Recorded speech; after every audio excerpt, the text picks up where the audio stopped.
안녕하세요. 오늘도 시청해주셔서 감사드리고요. 바로 사연 읽어보겠습니다. 피는 못 속인다는 말이 있죠. 더구나 그게 남자라면, 남편이라면 더더욱 그렇더군요. 그런 사연입니다. 안녕하세요. 저는 50대 중반의 딸 둘을 키우고 있는 엄마입니다. 남편과는 20년을 함께 살았고, 좋은 날도 많았지만 힘든 날이 훨씬 더 많았습니다. 남편과 결혼하고 시부가 돌아가시면서 자연스레 시어머니도 모시고 살았지만 시어머니가 심성이 고운 분이라 저는 시집살이가 없었습니다. 오히려 배운 것들이 많았죠. 일찍이 고아였던 저로서는 부모 복은 없어도 시어머니 복은 있구나 싶을 정도로 잘해주셨습니다. 그런 정에 묶여 남편과 딸 둘을 낳았는데 불과 1년 전 이혼을 했습니다. 여러 가지로 참기 힘든 것들이 있었으나 그저 눈 감고 데리고 살다시피 하고 있었는데 딸아이들이 대대적으로 분노한 사건이 있었죠. 애들이 머리가 크면서 자신들이 보기에도 남편이 아빠로서 자격이 없다고 생각했는지 결국엔 이혼 소리를 먼저 냈고 저 또한 길게 볼 것 없다 싶어 이혼 서류에 도장을 찍게 됐습니다. 솔직히 처음 이혼을 하자고 했을 때 남편은 말도 안 되는 소리라며 이깟 일로 이혼을 하냐고 화를 냈고 오히려 적반하장으로 말했었습니다. 그래, 이혼해라. 하자. 네가 나 없이 뭐 제대로 살 수나 있을 거 같냐? 그 말을 들으면서 내가 왜 진작에 이 인간이랑 헤어지지 못했나 싶었는데 이혼을 하고 나서는 틈만 나면 연락이 오거나 딸들에게 연락해서 제 안부를 묻더라고요. 뒤늦게 저 없이 살려니까 현실이 각박하다는 것을 알아차린 것이죠. 지금부터는 제가 왜 남편과 이혼을 하게 됐는지 이야기를 들려드리도록 하겠습니다. 남편은 지게차 운전 기능사였습니다. 지게차 현장에 일찍이 취업해서 제법 돈을 잘 벌었죠. 저는 인테리어 회사에서 줄눈 시공을 주로 했었고 신축 아파트 공사 현장을 오며 가며 남편을 만났습니다. 남편이 먼저 다가와 연락처를 주며 밥 한번 먹자고 했고 처음엔 거절했다가 끈덕지게 찾아오는 모습에 하는 수 없이 밥을 먹으면서 결혼까지 가게 되었죠. 제가 직업은 이래 보여도 한 우물만 파는 남자입니다. 영숙 씨 밥은 안 굶겨요. 과거 연인들은 직장을 다니다 3개월 만에 관두는 이들이 허다했는데 그 와중에 한 가지 일로 기술력을 갖추고 꾸준히 일해온 모습은 제법 멋져 보였습니다. 오히려 한 우물을 파는 끈덕진 모습이 믿음직했지요. 결혼을 하고 10년 동안 딸 둘을 낳았습니다. 아이들이 무럭무럭 자라나는 와중에 남들이 시집살이로 고생하는 반면 저는 시집살이가 일절 없었습니다. 그것은 모두 시어머니 덕분이었죠. 아니, 여자가 손맛이 있어야지. 이런 것 하나 할 줄 모르냐? 며느리 사랑은 시아버지라고 하지만 제 시아버지는 아니었습니다. 오히려 부모 없는 고아를 걷어서 며느리로 삼아줬다고 생색내는 분이었죠. 줄눈 시공 또한 나름 기술직인데 기술직으로 쳐주지 않았습니다. 그저 타일 사이사이로 뭐 끼워 넣는 간단한 일을 가지고 기술이냐며 비하하셨죠. 현장에서 일하는 여자라고 무시도 하셨습니다.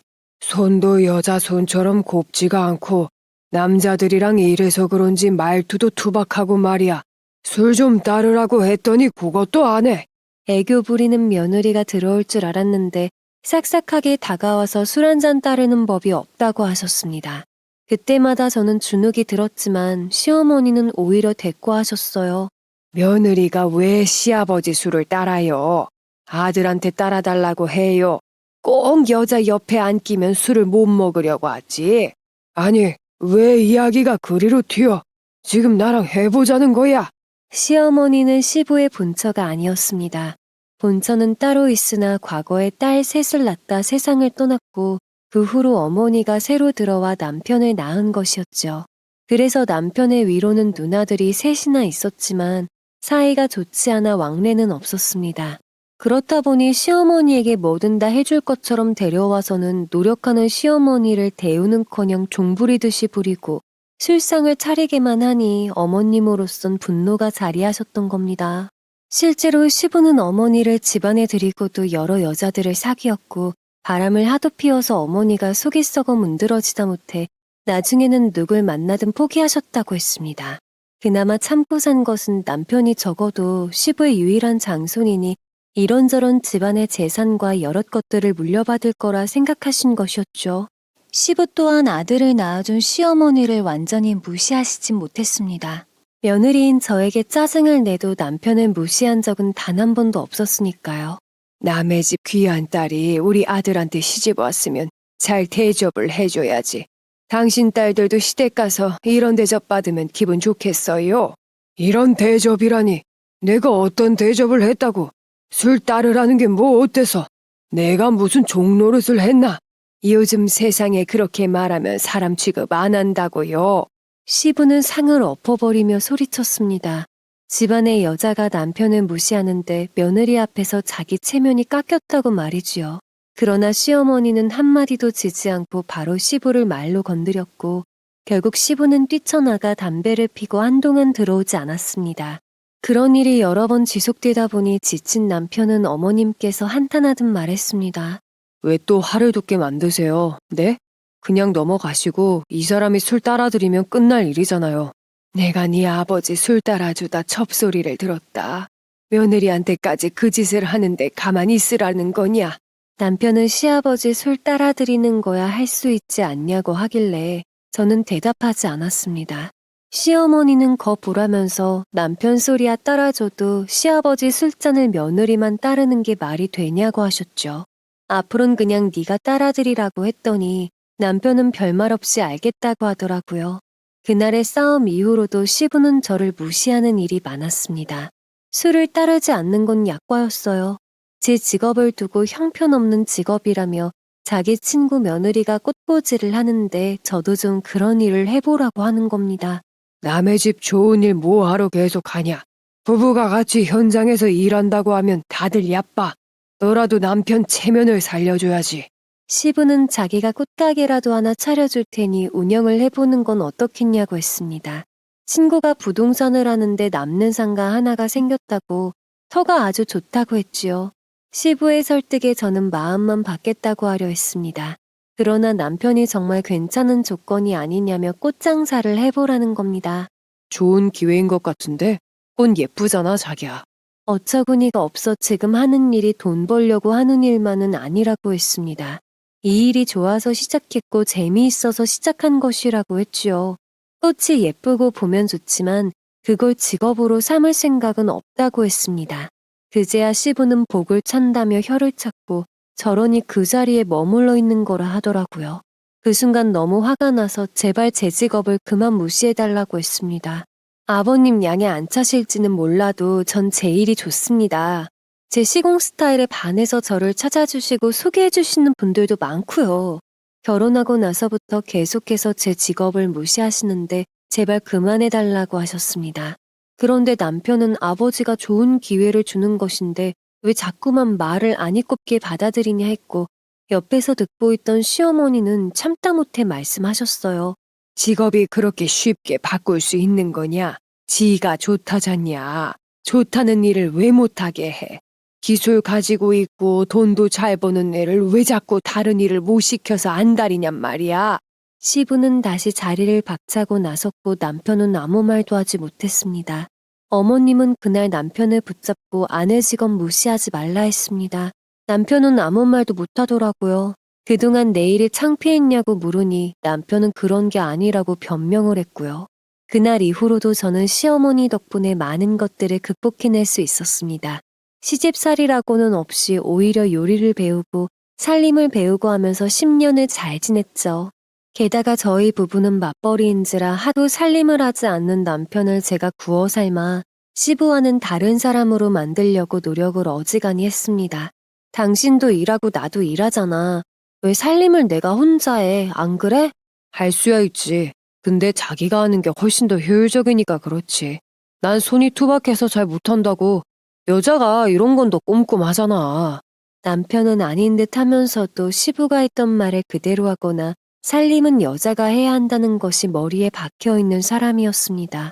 그때마다 전 당당하게 말했습니다. 어머님이 그러더라. 자기 아들 부려먹어도 되니까 시어버지 같이만 만들지 말라고. 뭐? 살림으로 몇 번 싸움이 났지만 그때마다 저를 도와 남편을 설득한 것은 시어머니였습니다. 남들은 그런 이야기를 들으면 시어머니가 참 대단한 분이라고 했습니다. 옛날 사람이라고 해도 시어머님은 전혀 저를 무시하지 않고 존중해 주시는 분이었으니까요.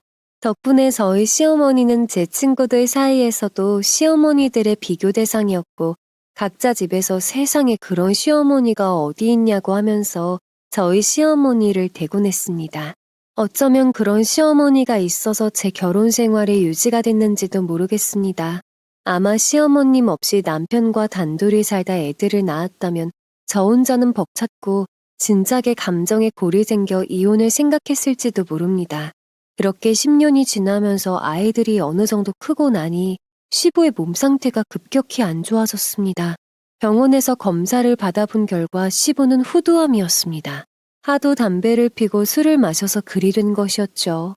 마지막에는 음식도 제대로 삼키지 못해 결국 누워서 링거를 맞았고 누운 채로 잠만 자시다 과거 자신의 과오들이 생각났는지 가족들의 손을 하나씩 붙잡고 미안하다고 사과를 하시더라고요. 특히 남편의 배다른 누나들과는 1시간 가까이 대화를 하셨고 시어머니와도 대화를 나누셨으며 제 손도 잡고 사과를 하셨습니다. 뭐든 내가 잘못한 것들, 네 마음 아프게 했던 것들이 있으면 다 용서해라.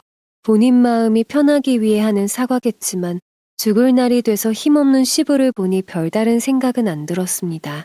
그저 그렇게 큰 소리치며 상을 업던 분이 갔을 때는 이렇게 힘 하나 없어 손도 못 드시는구나 생각만 했습니다.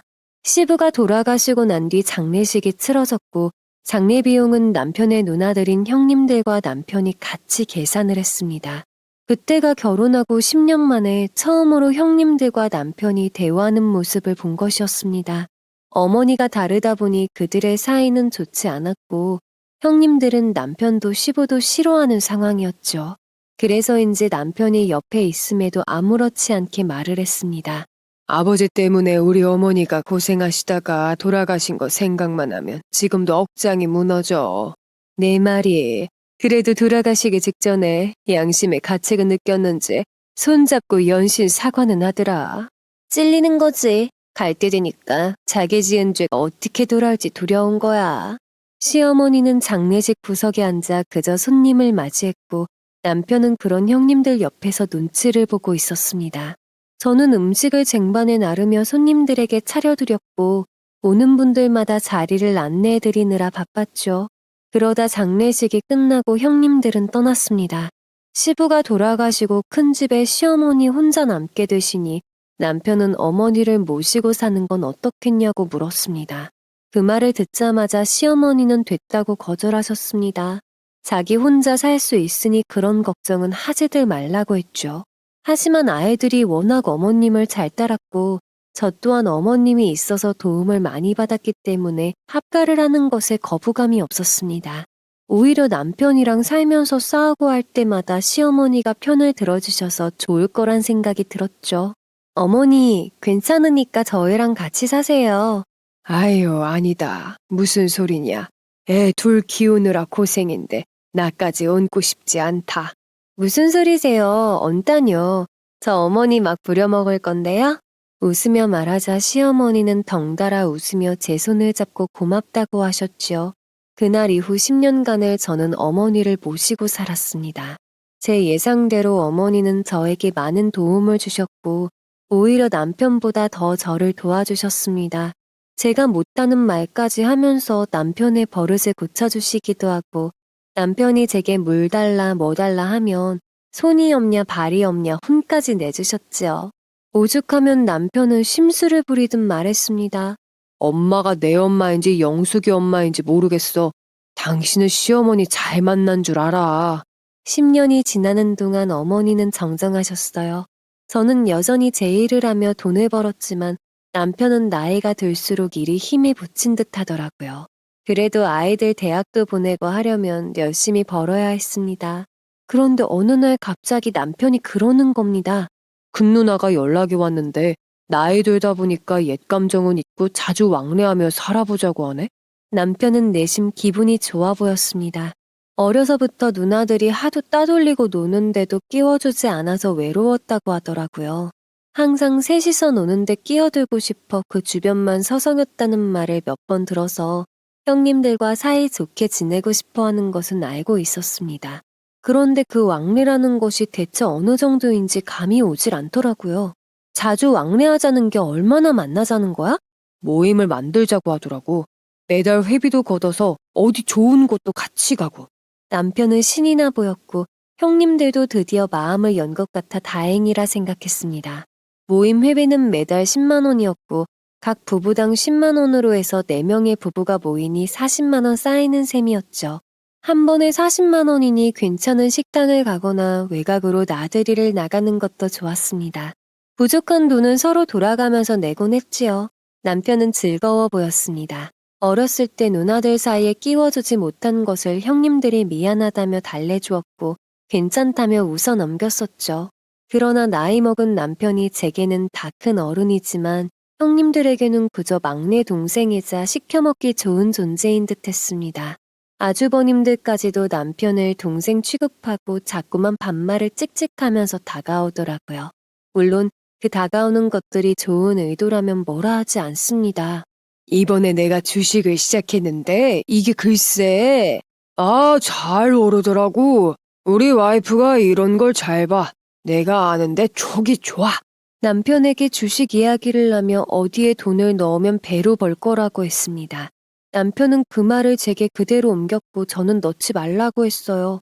주식의 주자도 모르는데 사람 믿고 몇만 원도 아니고 100만 원을 한꺼번에 넣는 사람이 어디 있냐고 따졌죠. 그러나 남편은 제 말을 따르지 않았습니다. 아니, 가족이고 형제고 잘 됐으면 하는 마음으로 알려주는 거지. 당신도 돈 벌 수 있는 방법이 있으면 나나 동생들한테 안 알려줄 거야? 돈 벌게 하는 좋은 일자리는 알려줘도 주식은 안 알려줘. 확신할 수도 없는데 내 말대로 했다가 잃으면. 안 읽는다니까. 누나랑 매형이 장담했어. 각서 써주신대? 그런 거 아니면 하던가. 남편은 가족들 사이에 좋은 정보 알려주는 걸로 왜 각서까지 쓰냐고 했습니다. 그러면서 제 말은 듣지 않고 그대로 100만 원을 넣었죠. 잃었습니다. 보기 좋게 잃었죠. 큰형님은 무려 500만 원을 넣었다고 하더라고요. 남편은 따지지도 못했습니다.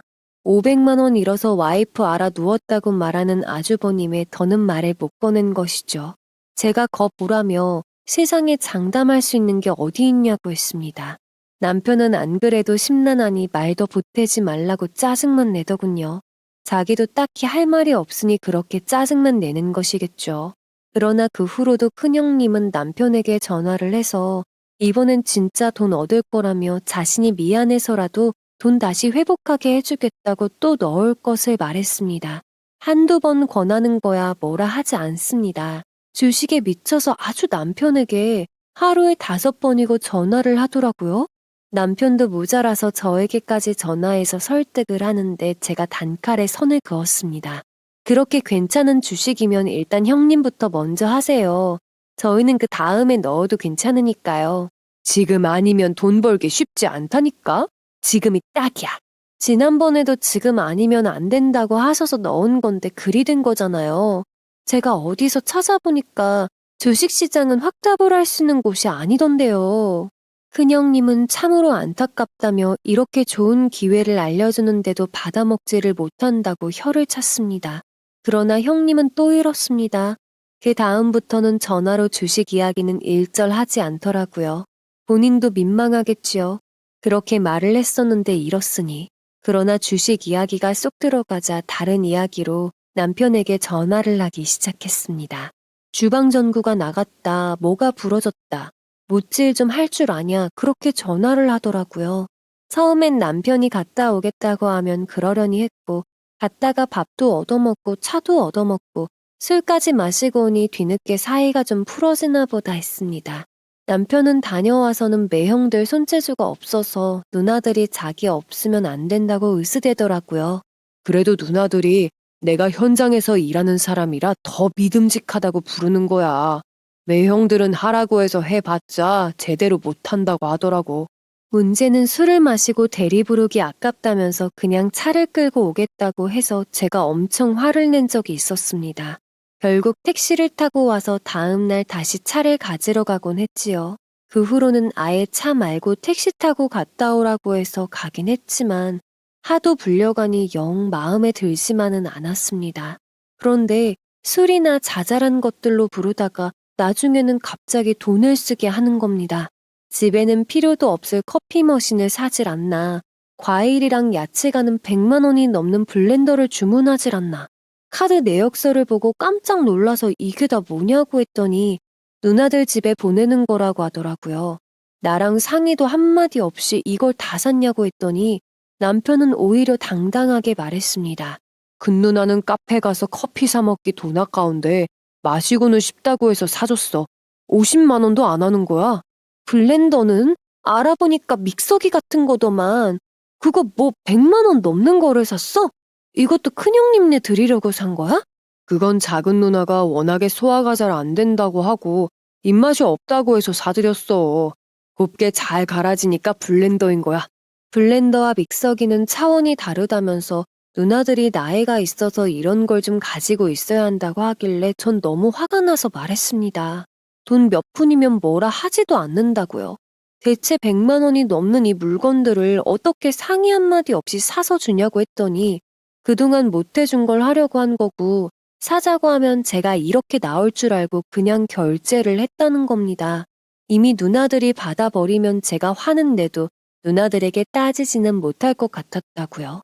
너무 화가 나서 일주일간 말을 하지 않았습니다. 형님들에게 연락해서 그거 도로 내놓으라고 할 수도 없고 그저 원망할 상대는 남편뿐이었죠. 시어머니도 사실을 알고 어떻게 제 의견도 구하지 않고 그걸 샀냐고 남편을 나무랐습니다. 아무리 좋은 마음으로 그래도 그렇지. 어떻게 애미랑 상의도 한마디 없이 그렇게 큰 돈을 쓰냐? 제정신이냐? 잘 지내고 싶어서 그랬어. 잘 지내고 싶어. 어려서 엄마 때문에 누나들이랑 제대로 지내지도 못했는데 이제라도 챙기고 싶어서 그랬다고.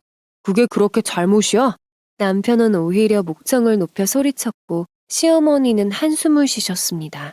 자신 때문이라고 하니 더는 말을 잇지 못하시더라고요. 남편은 문을 쾅 닫고 안방으로 들어가 버렸고 남편 대신 저를 달래준 것은 시어머니였습니다. 애미야, 미안하다. 이게 다 내 업보다. 나 때문에 저것이 어린 시절에 그렇게 외로웠던 게 한이 맺혔나 보다. 시어머니 말에 저는 아무런 말도 할 수 없었습니다.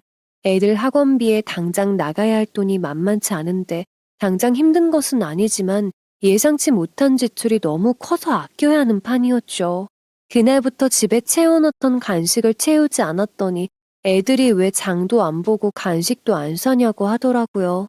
이번 달만 조금 아끼자고 했습니다. 엄마 아빠가 예상치 못한 지출이 나가서 조금 힘들어졌다고요. 그래도 다음 달부터는 괜찮을 거니 걱정 말라고 했습니다. 제 말에 남편은 밥을 먹다 말고 수저를 내려놓고 안방으로 들어가 버리더라고요. 애들이 아빠가 왜 밥을 먹다 들어가 버리냐고 하길래 시어머니는 그냥 만나게 먹으라고 했습니다. 애들 앞에서 티를 내기는 힘들어 안방으로 들어가서 남편에게 말했죠. 왜 밥을 먹다 말고 들어가 버리냐고요. 그러자 남편은 저를 노려보는 눈으로 말하는 겁니다. 지금 애들 앞에서 나한테 시위하냐? 돈 그렇게 썼다고? 남편의 눈빛을 보는데 그렇게 저를 노려보는 시선을 처음 보았던 저는 놀랐습니다. 잘못은 자기가 해놓고 저에게 이런 식으로 시위라니요. 애들한테 설명을 한 것 뿐이잖아. 티를 냈잖아. 우리 집 돈 없다고. 그게 내 탓인 거잖아. 애들한테 아껴 먹자고 하면 될 것을 내 앞에서 일부러 시위하는 거잖아. 한창 자라나는 애들한테 아껴 먹자는 말을 하라니. 애들 성장기라 더 먹여도 모자랄 판에 무슨 소리야. 애들이 뚱뚱하거나 비만도 아니고 오히려 공부한다고 말랐는데. 남편은 애들 앞에서 제가 어머니로서 아버지의 체면을 구기게 했다며 그러면 안 되는 거라고 했습니다.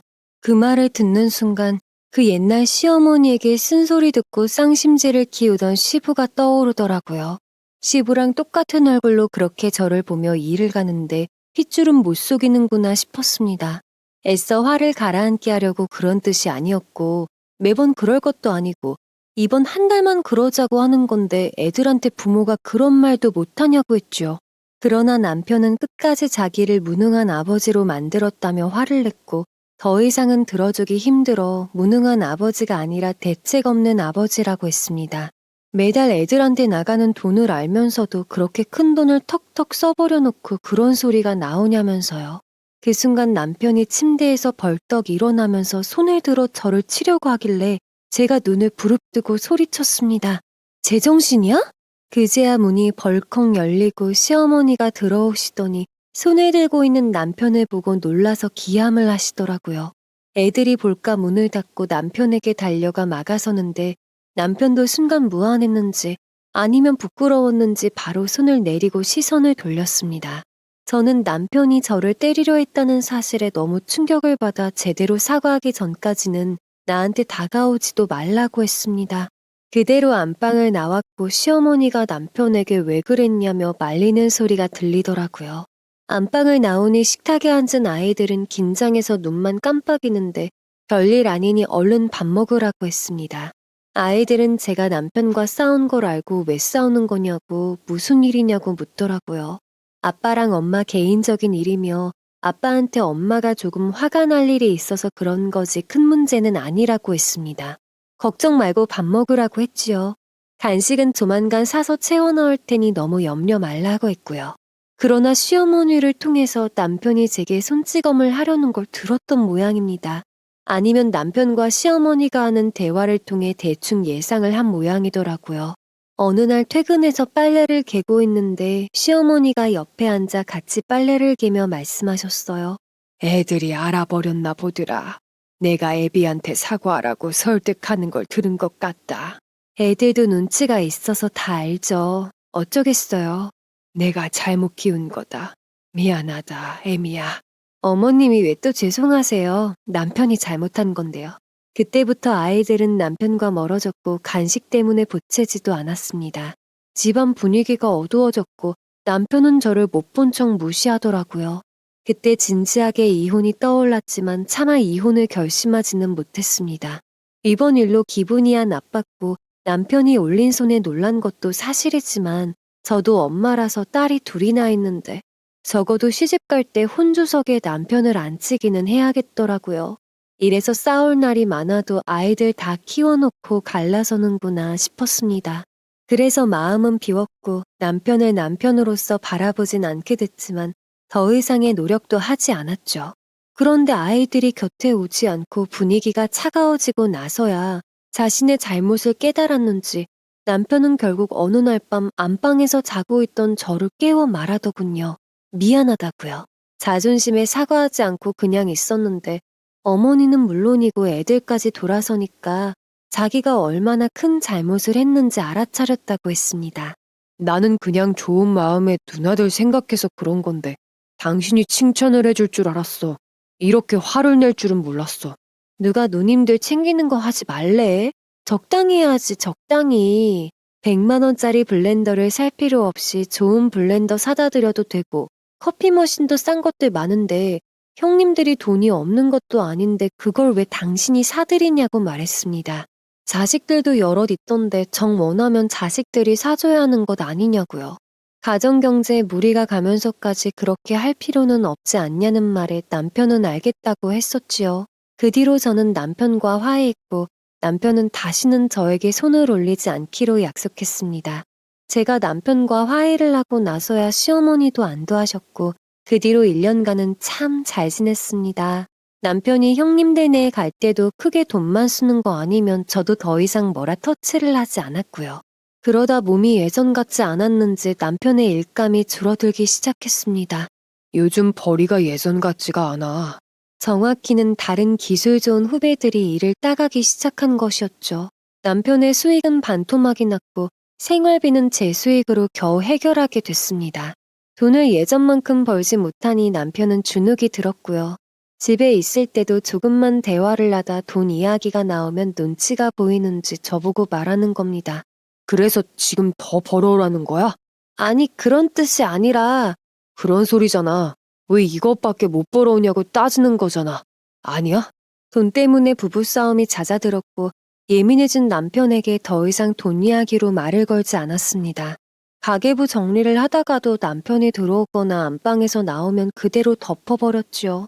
괜히 또 싸움이 날까봐요. 그렇다고 가정 경제가 어려운 것은 아니었습니다. 모아놓은 돈들이 제법 됐고 적금도 들어놓은 것들이 있어서 딱히 큰 문제는 아니었죠. 그저 나이가 들면서 자연스레 노화로 인해 돈을 벌기 힘들어지는구나 라고만 생각했습니다. 그런데 어느 날 시어머니가 쓰러지셨습니다.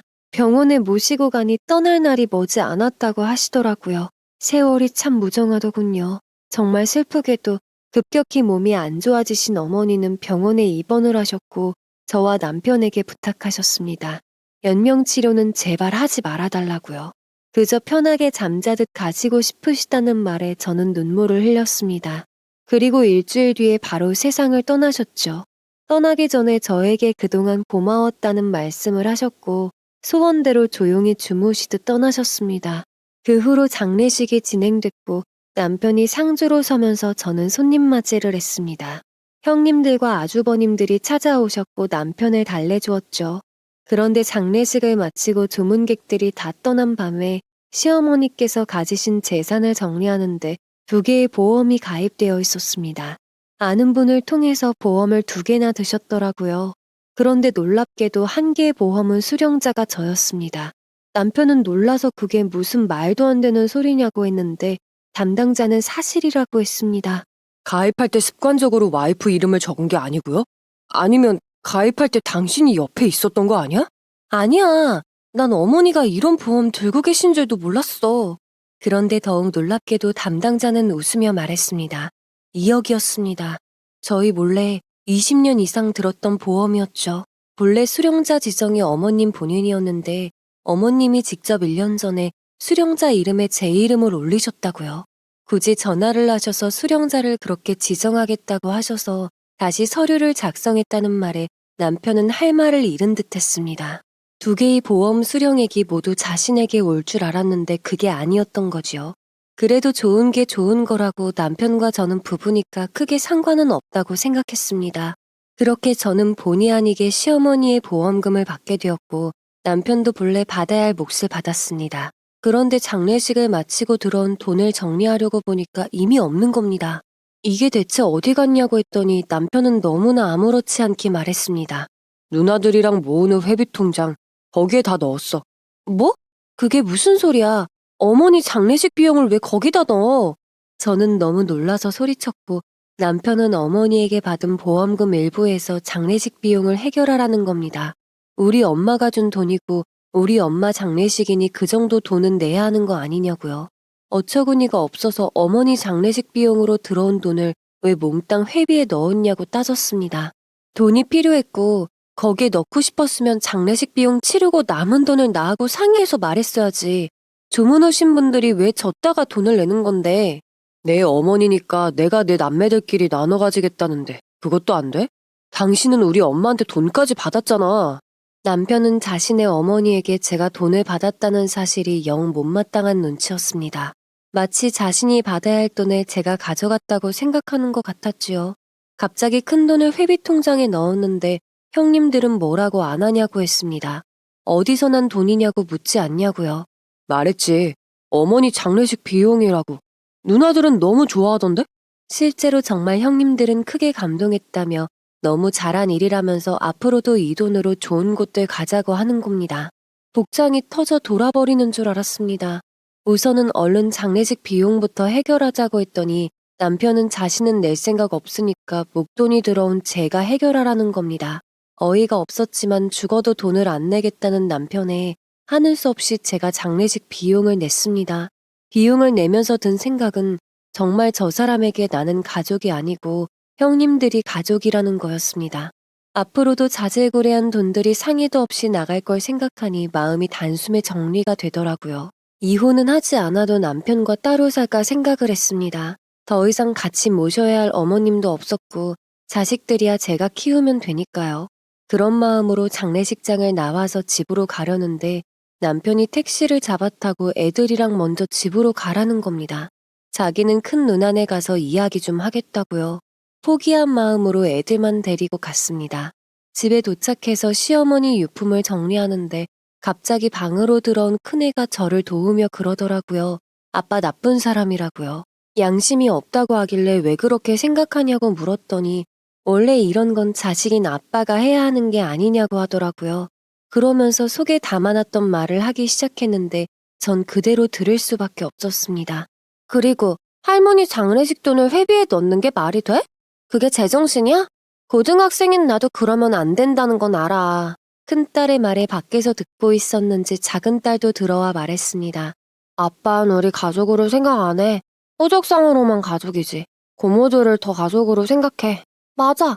저번에 딸기 먹고 싶다고 했더니 새 박스 사와서 더 상태 좋은 건 큰 고모네 가져가더라. 딸들은 그동안 맺힌 것들이 많았는지 서운한 표정으로 쏟아내기 시작했습니다.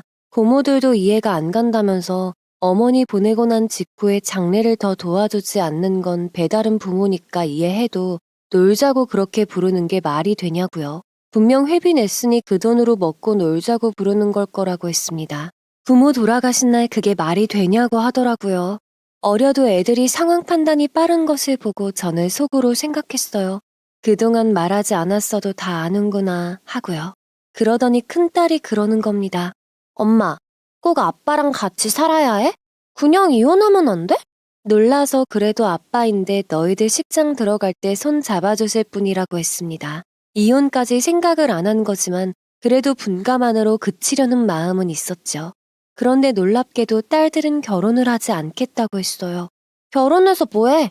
나도 안 할 거야. 혼자 살아도 그만인 세상인데 뭐. 딸들이 그렇게 말하는데 안타까워서 그래도 결혼은 해서 가정은 꾸려야 하지 않겠냐고 했습니다. 그래야 너희 같은 예쁜 자식도 보고 사는 거라고 했지요. 그런데 이어지는 딸의 말에 전 충격을 받고 말았습니다. 엄마가 아빠랑 결혼해서 사는 게 전혀 행복해 보이지 않아. 머리를 한 대 얻어맞은 기분이었습니다. 딸들에게 결혼은 행복한 것이 아니라고 했습니다. 그저 책임만 늘어나는 것이고 돈이 없으면 부부가 싸우다 서로 마음이 상하는 것이라고 했지요. 게다가 살림은 남자보다 여자가 더 하는 것이고요. 누군가 결혼해서 행복하게 사는 모습이 보인다면 했겠지만 보지 못했다고 하더라고요. 가장 가까운 엄마가 이렇게 사는 걸 보면 결혼은 절대 해서는 안 되는 것이라고 생각이 든다는 말에 가슴이 답답해졌습니다. 다 저와 남편이 그렇게 살았기 때문이라는 사실에 할 말이 없었죠. 그러면서 딸들은 제게 말하더라고요. 자신들 때문에 참는다는 말 하지 말라고요. 엄마가 이혼을 못하는 이유가 되고 싶지 않아. 엄마 인생에 걸림돌 되고 싶지 않다고. 저보고 제 인생을 살라고 하더라고요. 능력이 없고 돈을 못 버는 것도 아닌데 엄마가 왜 아빠를 데리고 사는지 이해가 가지 않는다고 했습니다. 그제야 전 저만 혼자 그렇게 애썼다는 사실에 눈물이 나기 시작했습니다. 그날 딸들의 말 때문인지 제 마음은 정말 싱숭생숭했지요. 이렇게 된 이상 아이들의 의견을 반영해서라도 남편과 따로 사는 것이 맞다고 생각했습니다. 그래서 남편이 저녁에 퇴근하고 들어오기만을 기다렸어요. 오면 흔히들 말하는 조론인가 뭔가 하는 그걸 하자고 했지요. 그런데 밤 10시가 돼도 남편이 안 들어오는 겁니다. 전화를 했더니 전화도 받지 않고요. 큰형님네 전화를 해봤더니 술 마시고 뻗어서 자고 있으니 내일 보내겠다고 하더라고요. 그래서 그대로 전화를 끊으려고 했습니다. 그런데 대뜸 형님이 말하는 겁니다.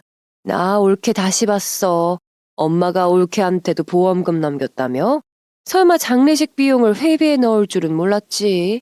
큰형님은 감동을 받았다며 너무나 가족으로서 뿌듯한 일이라 한잔 할 수밖에 없었다고 했습니다. 그 말에 전 속이 부글부글 끓어오르는 걸 억누르며 말했습니다. 남편이 그렇게 했더라고요. 그니까 얘가 아주 기특한 애더라고. 아참, 우리 조만간 제주도 여행 가기로 했어. 올케도 가자. 알겠지? 저는 제주도까지 갈 시간은 안 될 것 같아요. 왜? 돈도 생겼겠다. 그 돈으로 제주도 여행 한번 가자, 응? 저는 차마 시어머니 장례 비용으로 들어온 돈을 그렇게 쓰고 싶지는 않으네요. 그럼 이만 졸려서 자야겠어요. 끊을게요. 그대로 제 할 말을 마치고 끊었습니다.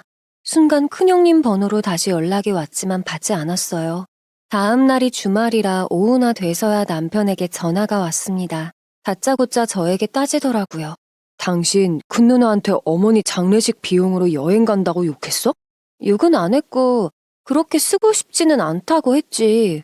당신이 뭔데 우리 누나한테 말을 그따위로 해? 제정신이야? 내가 내 돈으로 누나들이랑 여행 가겠다는데. 그런 말은 집에 들어와서 해. 안 그래도 나도 할 말 많으니까. 전화를 끊어버렸고 남편은 다시 전화를 했지만 받지 않았습니다. 그제야 30분 뒤에 집 문이 거칠게 열리더라고요. 그리고 신발을 벗어 던지듯이 내팽겨치고 들어온 남편이 거실로 와서 저를 보자마자 따졌습니다. 당장 우리 누나한테 가서 사과해. 당장. 남편은 엄마에게 돈까지 받은 며느리가 큰 돈을 만지니 눈에 보이는 게 없냐고 하더라고요. 자식들이 장례식 비용으로 뭘 하든 네가 뭔 상관이냐고 하는데 그대로 말했습니다. 따로 살자, 우리. 뭐? 지금 너 진짜 정신 나갔구나? 너 니네 누나들이 더 소중하잖아. 너한테 나랑 내 딸들은 가족도 아니잖아. 남편의 표정이 순식간에 굳어졌습니다. 그러나 전 쉬지 않고 말했어요. 장례식 치르는 동안 고생한 네 와이프는 안 보이고 누나들만 보이냐고요. 아내인 나랑 상의 한마디 없이 어머니 장례 비용을 누나들과 나눠놓고 그 돈으로 중요한 일도 아니고 고장 여행 가면서 와이프인 저는 보험금 탔다고 그렇게 비꼬냐고요. 그래놓고 장례식 마치자마자 딸하고 자식은 집으로 홀랑 보내버리고 누나들이랑 모여서 술판이나 벌이냐고요. 남편은 얼굴이 붉어져서는 이를 악물고 저를 노려보더니 결국 손을 들어 제 뺨을 내리치더군요. 짝 소리가 거실에 울려 퍼졌고 그 순간 각자 방에 있던 아이들이 뛰쳐나와 남편에게 달려들더라고요. 우리 엄마한테 왜 그러는 거냐고. 아빠 집 나가라고 소리치고 그렇게 고모들이 좋으면 고모들한테 가라고 소리치는 아이들에게 남편은 미안한 기색도 보이지 않았습니다. 바로 애들을 밀쳐서 소파로 밀어버렸고 그로 인해 전 정말 이 남자가 끝을 보는구나 싶었습니다. 적어도 딸들이 말리면 정신을 차릴 줄 알았거든요. 그러나 남편은 그때부터 더 가관으로 행동했습니다. 우리 엄마 보험금이니까 수령자고 나발이고 저보고 돈 내놓으라고 하더라고요. 그 돈 안 주면 가만 안 두겠다고 돈 받으니까 이제 자기 수발 들기 싫어서 떠나겠는 거 아니냐고 하길래 소리쳤습니다. 네가 이따위로 행동하고 가족은 안중에도 없는데 어떻게 같이 사냐고요. 이혼하고 싶은 거 꾹 참는 거라고 했습니다. 애들 미래를 생각해서 애들 식장에 들어갈 때 적어도 엄마 아빠 둘이 앉아있게 하려고 이혼만은 참는 거야? 그러나 남편은 어이없는 표정으로 말하더라고요. 차라리 이혼을 하자고요. 이혼? 하고 싶으면 해. 네가 나 없이 제대로 살 수 있을 것 같아? 니들도 니들이 아빠 없이 엄마 밑에서 제대로 살 수 있을 것 같아? 정말 한창 때의 시부의 모습이었습니다. 어찌 저리 똑같을까요? 아이들을 위해서라도 제 가정을 지키기 위해서라도 결정해야 했습니다. 남편의 윽박은 끊이지 않았고 결국 그날 저는 이혼을 하기로 결심했습니다. 아이들은 남편을 붙잡고 나가라고 소리쳤고 남편은 이딴 집구석 꼴보기도 싫다며 나가버렸지요. 안 봐도 뻔했습니다. 도로 형님네로 가는 것이겠지요. 그대로 가정법률 사무실을 찾아갔고 상담을 받았습니다. 남편이 이혼을 하자고 했으니 협의 이혼이야 가능하겠지만 시간이 지나서 말을 바꾸면 재판으로 가서 시간이 길어질 수 있다고 하더라고요. 상관없었습니다. 아이들과 상의 끝에 협의 이혼 신청을 했고 남편은 가만두지 않겠다며 이혼할 거면 우리 엄마가 좀 보험금 뱉어내고 가라고 하더군요. 그러나 법적으로 수령자는 제 이름이었고 보험자 담당자도 말했듯이 어머님이 직접 그렇게 말씀하신 것이기 때문에 이변은 있을 수 없었습니다. 이 모든 게 음모입니다. 저 옆편네가 어머니를 설득해서 자기 이름을 적은 게 틀림없어요. 남편은 저를 사기꾼으로 몰기까지 했습니다. 시어머니가 저에게 넘어가 수령자를 적은 것이라고 했죠. 그러나 그 증거가 없는 이상 저에게 어떤 서도 제기할 수가 없었습니다. 결국 남편과 저는 깔끔하게 이혼을 했고 두 딸들 모두 저에게 온다는 의견을 어필해 제가 양육권을 가지게 되었습니다. 재산은 가정의 기여도와 여러 가지를 감안했을 때 딱 5대5가 나왔고 집을 정리해서 새로운 집을 구해 딸들과 들어가 살기 시작했지요. 그때 남편이 어찌나 유치했는지 모릅니다. 딸들 핸드폰이 2대 다 자신이 해준 것이니 내놓으라고 한 겁니다. 딸들은 바로 핸드폰을 남편에게 돌려주었고 제가 새로 사준 핸드폰을 각자 챙겼습니다. 그 후로도 저에겐 전화도 못하면서 딸들에게는 전화를 해서 네 엄마는 잘 있냐? 혹시 니들 괴롭히지는 않냐고 묻더라고요. 딸들은 전화하지 말라고 했고 전화를 무시해도 남편은 술을 마시고 새벽만 되면 딸들에게 전화를 내서 애들을 힘들게 했습니다. 결국 번호를 바꾸고 나서야 더 이상 연락은 오지 않았지요. 그 뒤로 저와 딸들은 아주 평화로운 나날들을 보내고 있습니다. 정말 조용하고 평화로운 나날이었지요. 집안에서 더 이상 아빠 때문에 눈치를 보지 않아도 된다는 사실에 아이들은 기뻐했습니다. 그동안 저와 남편이 싸우면 할머니에게 다가가 왜 싸웠는지 물어보고 결국 눈치를 보며 화해를 할 때까지 기다려야 했다고 하더라고요. 마음 같아서는 아빠에게 대들고 싶었지만 할머니 때문에 눈치가 보여서 그러지 못했다는 사실에 그저 딸들을 끌어안아 주었습니다. 뱃속에서 나온 지가 엊그제 같은데 벌써 이렇게 커서 저를 지켜주려고 하고 똑부러지게 행동하는 걸 보니 참 자식들을 잘 키운 것 같습니다. 피는 못 속이더군요. 또한 가정을 등한시하는 남자라면 빨리 잊고 싶었습니다. 그래야 제 딸들이 자기들의 행복한 미래를 꿈꿀 수 있을 테니까요. 지금까지 긴 사연 들어주셔서 감사합니다. 여러분의 가정에는 평안만이 깃들길 바라면서 이만 마치겠습니다. 더 많은 이야기, 기막힌 사연을 듣길 원하신다면 구독과 좋아요, 알림 설정 부탁드립니다.